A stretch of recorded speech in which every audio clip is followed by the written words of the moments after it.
নমস্কার বন্ধুরা, আমার আজকের নতুন রেসিপি চাটনি। তো চাটনি যে যার মতনভাবে করে, তো আমি যেভাবে করি সেটা আপনাদের সাথে শেয়ার করছি। কড়ার মধ্যে দিয়ে দেব একদম সামান্য একটুখানি তেল। তেলটাকে ভালো করে গরম করে নেব। তেলটা গরম হয়ে গেছে, তো একটুখানি কড়ার চারপাশে লাগিয়ে নিলাম, নইলে অসুবিধা হবে।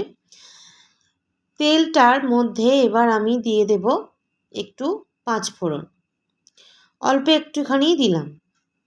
এবার আমি একটা বাটিতে একটুখানি কাজু আর কিশমিশ নিয়ে নিয়েছি। কাজু আর কিশমিশটা আমি একটু ভেজে নেব। ভেজে একদম পুড়িয়ে ফেলার মতন করব না, জাস্ট একটু হালকা নেড়ে চেড়ে নেব। একদম হালকাভাবে একটু নাড়াচাড়া করে নেব, যাতে কাঁচা কাজুটার গন্ধটা না থাকে। এবার আমি যে যেটার চাটনি করব, চাটনির যে উপকরণগুলো নিয়েছি, টমেটো নিয়েছি, আমসত্ত্ব নিয়েছি আর খেজুর নিয়েছি, এর মধ্যে দিয়ে দেব। এবার ভালো করে এইটাকে একটু মিশিয়ে নেব।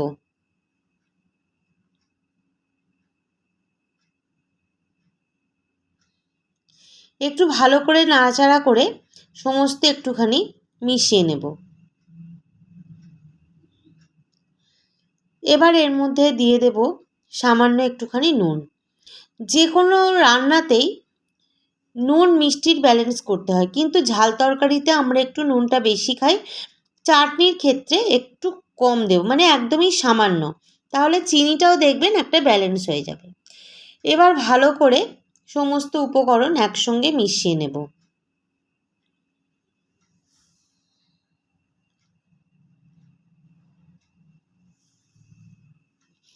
এর মধ্যে দিয়ে দিলাম 2 থেকে 3 টেবিল চামচ মতো চিনি।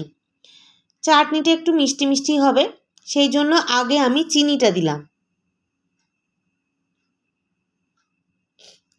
এবার আমি আর একটা উপকরণ চাটনির মধ্যে মেশাবো, তাহলে চাটনিটার টেস্ট আরও বেড়ে যাবে। এই যে বাতাসা, এটা গুড়ের বাতাসা, তো এইটা আমি কয়েকটা দিয়ে দিলাম। এতে করে চাটনির স্বাদটা কিন্তু দ্বিগুণ হয়ে যাবে। শুধু চিনি দিয়ে করবেন না, আপনারাও যদি করেন অবশ্যই করে বাতাসাও দেবেন। এটা গুড়ের বাতাসা। তো যাই হোক, ভালো করে মিশিয়ে নেব। খুন্তি ধোয়া জল এর মধ্যে দিয়ে দিলাম।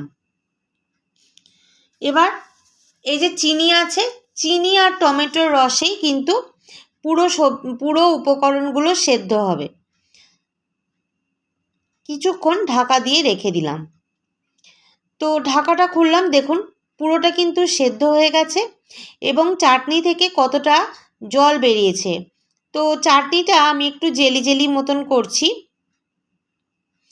আপনারা ইচ্ছা হলে একটু জল জলে করতে পারেন, কিন্তু এই চাটনিটা এরকমই খেতে লাগে, মানে বানানোটাও কিন্তু এরকম জেলি জেলি হবে। যাই হোক, যদি ভালো লাগে রেসিপিটা, তাহলে অবশ্যই একটা লাইক করবেন, শেয়ার করবেন, কমেন্ট করবেন কমেন্ট বক্সে, আর সাবস্ক্রাইব করবেন আমাদের চ্যানেল শতদ্রুস কিচেন। পাশে থাকা বেল আইকনটা অবশ্যই অন করে দেবেন, তাহলে রোজকার নোটিফিকেশানগুলো চলে যাবে আপনার কাছে সবার আগে। ফেসবুক পেজটা ফলো করে নেবেন। নমস্কার।